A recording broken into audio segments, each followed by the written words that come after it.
Welcome to the webinar. I am Rick Thomas. This is Introduction to Biblical Counseling, lesson number 4.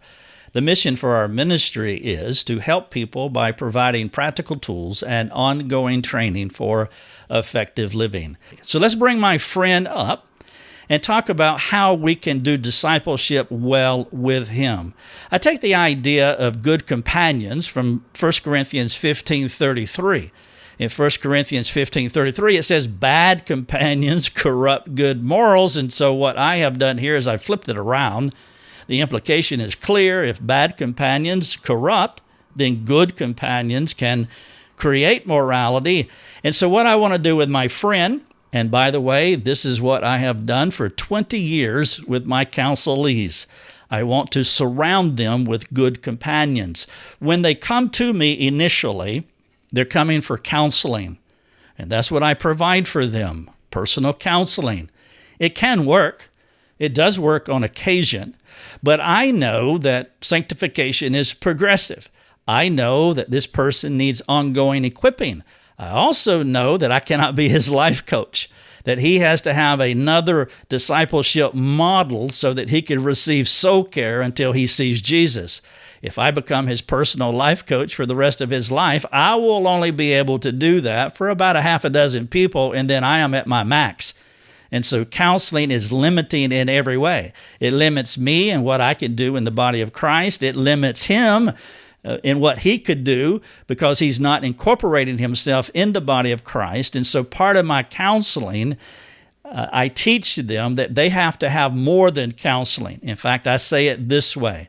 I say, you have two options here. You have to promise me that you're never going to sin again for the rest of your life, or you're going to have to find somebody else to do soul care with for the rest of your life. And so if you think that you're going to sin again sometime in your future, then may I recommend to you the local church so you can contextualize yourself within a community of disciple makers so you don't have to keep coming back to me every 6 weeks until one of us meets Jesus. And so counseling is like a starter set. It gets you going, but it is not a long-term solution. And so I began to build this vision with my friend here, so that eventually I can drop off the page and he can continue in these good companions that he has immersed himself with. Therefore, he needs to find a friend. If he doesn't have one already, he needs to have someone that he can meet with. What I try to do and what I try to encourage is I used to tell my counselees when I was at that local church is I want you to bring someone with you to sit in on the counseling session. That way I can peel off this process, and your friend who had sat in on the counseling sessions and has heard everything that I've said, everything that you've said, has received training. Now y'all can go off together and you can continue the discipleship for a very long time without me. This is called one anothering. The advantage to this model here is I'm not only counseling a person, but I'm also training another individual. It's a twofer.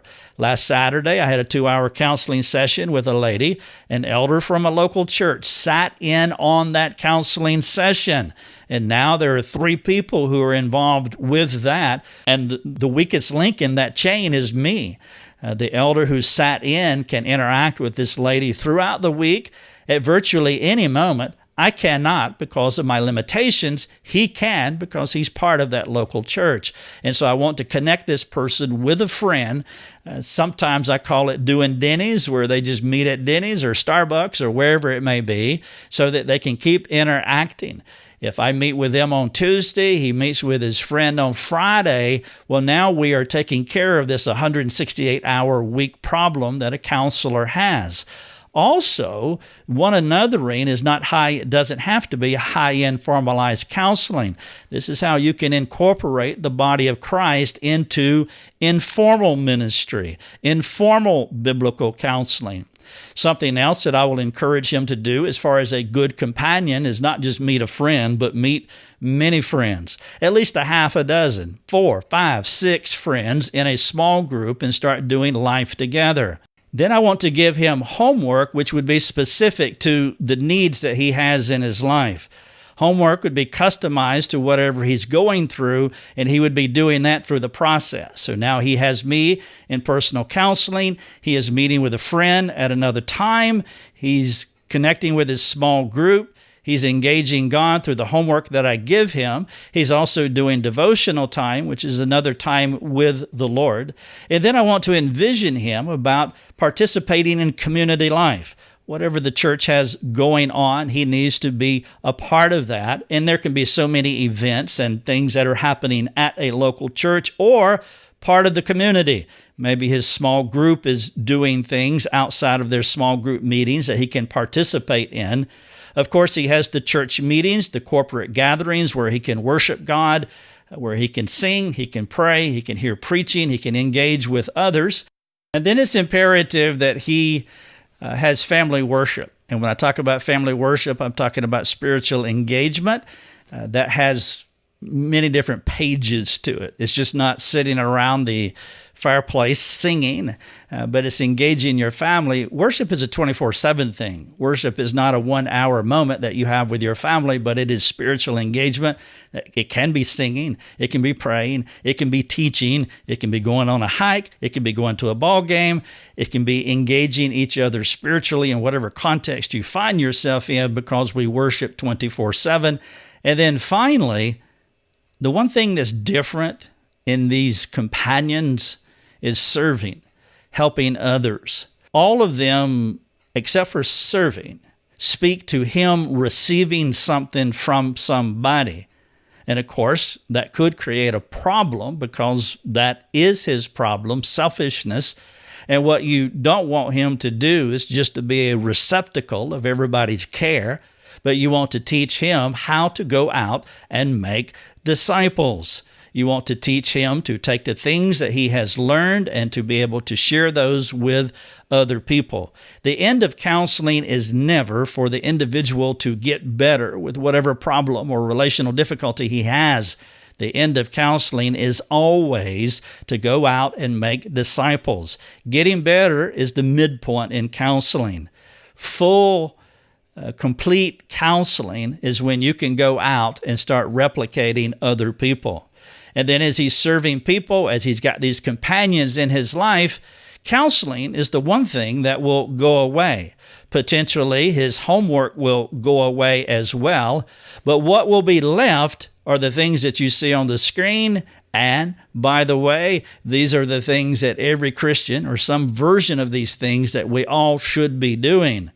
I would say that if we were doing these things in a robust, intentional manner, there probably wouldn't be a need for counseling in the first place. This is what body-to-body ministry looks like in the local church. Let's take a short coffee break. And I just want to make 2 appeals. One, would you help us to keep our resources free?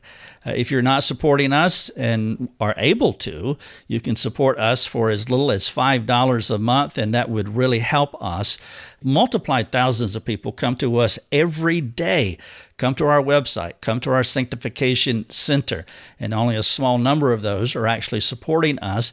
We can reach more with more supporters. If you're able to support us, would you do that? And then the second appeal, if your church would be willing to have me come and do this Introduction to Biblical Counseling series to your entire church. I would love to talk about that. I would love to consider it. I would love to see how we can make that happen. If we can envision an entire church in this idea of discipleship, that would be so good. And if you want to talk about that, please shoot me an email, and I'll be glad to discuss.